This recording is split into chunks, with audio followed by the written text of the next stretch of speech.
Hola, ¿qué tal? Bienvenidos a su canal de asesorías Prexul aquí en YouTube. Si no se han suscrito, vayan a la campanita para que se suscriban y estén bien al pendiente de las notificaciones y del nuevo contenido que se agrega a nuestro canal. Estamos trabajando con el apartado de la etapa número 3 del libro de la materia y sus transformaciones. Esta etapa número 3 que nos habla sobre los elementos químicos y la tabla periódica. Y aquí nos ponen un ejercicio muy sencillito. Escribe 5 nombres de elementos químicos, así como sus símbolos. Entonces, sin voltear a ver a la tabla periódica, 5 nombres de elementos químicos, así como sus símbolos. ¿Cuál se nos puede venir a la mente? Que nosotros ya hayamos aprendido, que ahora que estuvimos viendo la tabla periódica, de los que sean a lo mejor que siempre en nuestra vida diaria estemos manejando y que sean entonces un poquito más comunes para nosotros, ¿sí? Son algunos que a lo mejor podríamos colocar aquí dentro de este ejercicio número 1. Recuerden que estamos en la página 75. Entonces vamos a escribir 5 nombres de elementos químicos. Podríamos a lo mejor mencionar al oxígeno como uno de ellos, porque está a lo mejor en el aire, porque ahora que estuvimos con la pandemia, que nos estábamos checando el nivel de oxígeno y hablábamos mucho del oxígeno, y entonces a lo mejor lo podemos mencionar. ¿Qué símbolo químico tiene el oxígeno? Tiene una O de símbolo químico y entonces es el oxígeno. Podría ser uno de los que podríamos poner aquí como estos que nos mencionan cinco nombres de elementos. ¿Algún otro nombre que se nos venga a la mente de los elementos que sean aún más comunes que manejemos en nuestra vida diaria? A lo mejor hablar de la plata sería otro nombre que podríamos tener, porque tenemos a lo mejor en casa objetos de plata. Y la plata tiene un símbolo químico que es AG. Símbolo químico de la plata es AG. Si pensamos a lo mejor en nuestros huesos, en el comercial de ese yogur que nos presentan, que nos dice que nos va a hacer crecer más, ¿sí? Entonces, pensamos a lo mejor en ese elemento químico que me ayuda a que mis huesos crezcan. Y ese elemento químico es el calcio. El calcio. ¿Qué símbolo químico tiene el calcio? Tiene un símbolo químico de C y A. Un producto de limpieza que a lo mejor tenemos en casa, que también a lo mejor ahora en pandemia estuvimos utilizando mucho para matar los virus, los bichitos que tuviéramos ahí en la superficie, que lo tenemos en casa como un producto de limpieza, el cloro. El cloro puede ser otro de este nombre de elementos químicos, cloro. Cloro que tiene un símbolo químico de Cl.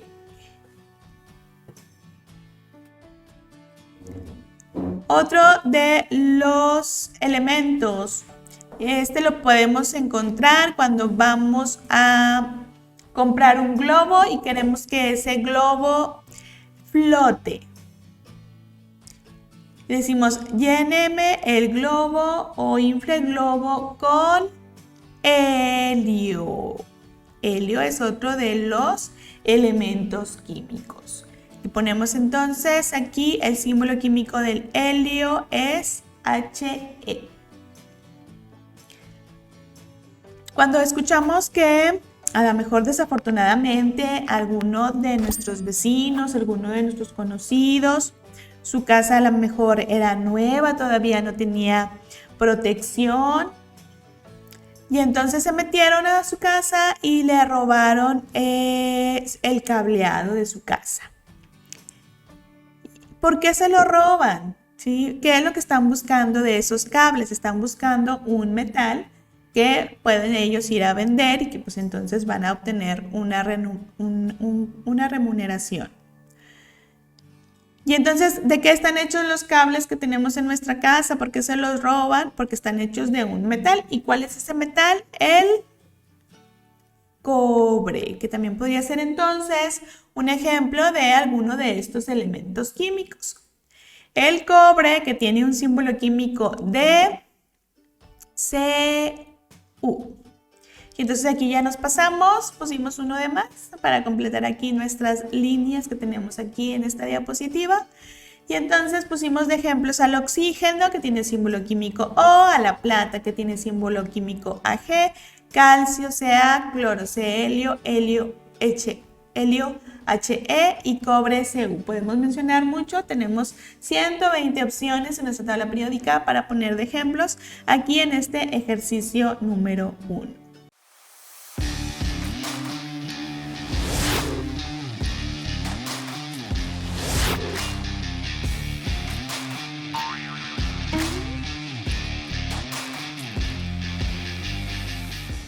Vamos a pasar a el número 2 que nos menciona. Menciona algunos de los científicos que lograron aterrizar el esquema final de la tabla periódica. Y entonces aquí vamos a tener que mencionar a todos estos científicos o algunos, sobre todo a los que nos hicieron más aportaciones importantes, porque pues muchos de los científicos estuvieron trabajando con la tabla periódica, pero solamente algunos de ellos pues fueron los que ya empezaron a organizar a los elementos de tal manera que ahora tenemos esa herramienta tan extraordinaria para los químicos que se llama tabla periódica, y que esa tabla periódica nos puede dar mucha información acerca de cada uno de los elementos y de sus propiedades. También nos da estas propiedades periódicas que nos ayudan también a predecir cómo es que ese elemento, de acuerdo a su ubicación en la tabla periódica, se va a estar comportando. Entonces, es por eso que es una herramienta tan extraordinaria que está acomodada de tal forma que los elementos del mismo grupo tienen ciertas propiedades, sus configuraciones electrónicas son similares, entonces es por eso que es la tabla periódica tan fascinante y extraordinaria.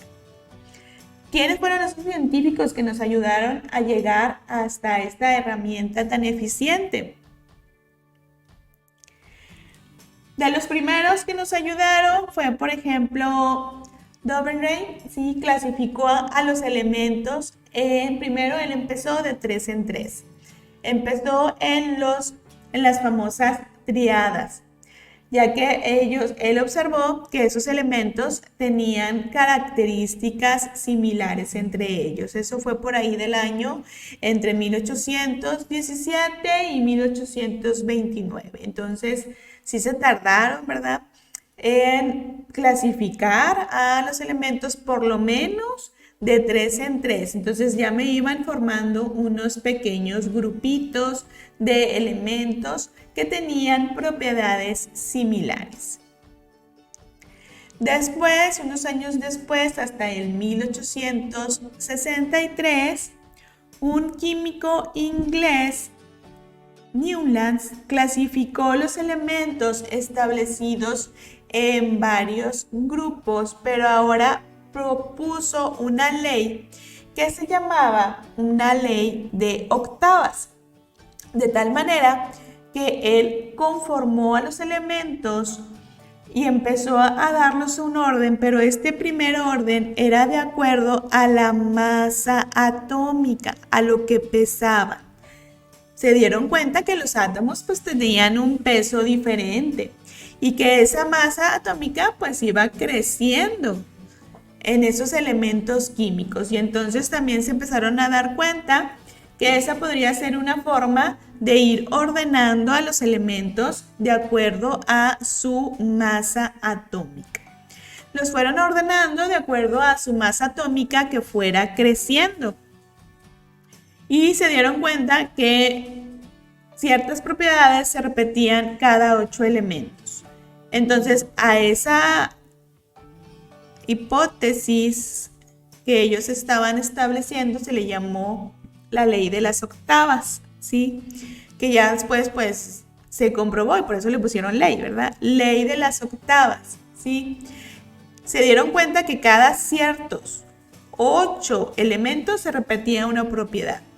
Ellos ya no hicieron triadas, ellos fueron, este científico fue ordenando a los elementos desde el que tenía menos masa atómica hasta el que tenía más masa atómica y se dio cuenta que cuando los acomodaba de esta manera, aunque fuera una lista muy larga, cada 8 elementos se repetía alguna característica entre los elementos. El elemento número 8 ¿sí? compartía una cierta característica con el elemento que tenía por ahí acomodado en el número 16. Cada 8 elementos se compartían las propiedades, se repetían. Ya esto le llamó ley de las octavas. Entonces por ahí se iban dando una idea, ¿verdad? Que había una relación. Igualmente, como nos decía acá, que también teníamos estas famosas triadas porque pues las propiedades de los elementos se compartían. Después tenemos a uno de los más importantes, que es Mendeleev. Él a partir de 1869 publicó su primera tabla periódica ya, en orden creciente de la masa atómica. Pero al mismo tiempo, otro científico, Meyer, ¿sí? publicó también su tabla periódica, también ordenados de menor a mayor en cuanto a la masa atómica. Mendeleev organizó su tabla en filas horizontales, entonces aquí ya nos vamos dando ese acomodo que tenemos en la actualidad de la tabla periódica. Los grupos desde el 1 hasta el 18 de nuestra tabla periódica y entonces vemos que de esta manera Mendeleev ya nos empezó a dar esa estructura que tenemos en la actualidad de nuestra tabla periódica. Organizó su tabla en filas horizontales, pero pues todavía no se descubrían todos los elementos que tenemos hasta la actualidad. Y entonces él, lo que fue tan importante fue que dejó espacios vacíos. Él conocía que ahí debía de haber algún elemento que todavía él tenía la certeza de que todavía no se descubría, pero seguramente que existía y que por eso dejaba ahí un hueco en la tabla periódica para incorporar algunos elementos en un futuro conforme a sus colegas los fueran ir descubriendo. Entonces eso fue algo muy extraordinario para ir entonces comprendiendo cómo se organizaba la tabla periódica. En esta organización, Mendeleev visualizó un patrón aparente. Elementos con propiedades químicas similares aparecen en intervalos regulares o periódicos, por eso se llama tabla periódica, en columnas verticales de la tabla. Entonces nos da este acomodo por grupos, desde el 1 hasta el 18 en la tabla periódica. Y entonces ya nos dejó ahí mucho del avance de cómo ir acomodando nuestra tabla periódica. Ya después, en 1913, unos años después, Moseley, mediante estudios de rayos X, determinó la carga nuclear y entonces nos dio el número de protones que tenían los elementos químicos y de acuerdo a esto nos dio el número atómico. Porque el pobre de Mendeleev sí se quebraba la cabeza porque a veces con el orden de la masa atómica algunos elementos no quedaban. Por ejemplo, no, pues que este elemento es del grupo 5, pero no encaja en el grupo 5 porque de acuerdo a su masa atómica debe estar antes. Entonces, ¿por qué no cumplía ¿sí? un orden, una periodicidad correcta de acuerdo a la masa atómica? Porque nos faltaba descubrir esto, nos faltaba descubrir el número atómico que estaba relacionada con la carga nuclear, con las partículas subatómicas que están en el núcleo, los protones. Y entonces este número atómico, se dieron cuenta que si en lugar de acomodar a los elementos químicos de acuerdo a la masa atómica, los acomodábamos de acuerdo al número atómico, Entonces hicieron una reagrupación, pero ahora en orden creciente del número atómico, como lo tenemos en la actualidad. Y esto hizo entonces que esta tabla que ya nos había dejado Mendeleev ahora sí tuviera más sentido y tuviera mayor periodicidad, con algunos que no encajaban ahí de acuerdo al acomodo por masa atómica. Es por eso que hoy en día decimos que nosotros tenemos una tabla periódica que está acomodada en base al número atómico. Y estos fueron algunos de los científicos que nos ayudaron a llegar a lo que tenemos hoy en día como nuestra tabla periódica. Entonces mencionamos a Dobereid, Newlands, Mendeleev y Moseley como estos 4 científicos que nos ayudaron a llegar a lo que hoy tenemos en día. Hay más científicos que ya fueron determinando lo que tenemos, todos los elementos que faltaban por descubrir y también acomodarlos en los grupos y en los periodos, pero ellos fueron los pioneros en darnos esta herramienta para la química. Con esto entonces damos solución a este ejercicio 1 y 2 del apartado 2 de la página 75. Si este video te ayuda a comprender mejor los temas, regálanos un like, comparte este video para llegar hacia más estudiantes. Nos vemos luego y muchas gracias.